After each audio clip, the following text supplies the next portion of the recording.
果通电之后，然后这边是没有反应的话，就是开电，我们这里不上电的话，我们就检查一下这个保险丝有没有烧。首先把这个电源拔掉，然后把这个保险丝撬出来，然后从这边捅过去，把保险丝取出来。然后如果烧的话，就很明显的看得到烧了。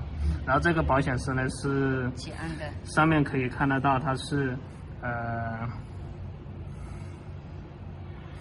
T6AL 250伏，也就是6安的一个保险丝。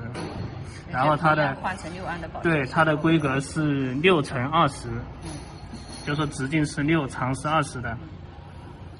然后换上去之后，然后放到这个最里面那个槽。最里面这个槽，放到最里面这个槽，然后装上去就可以了，然后上电。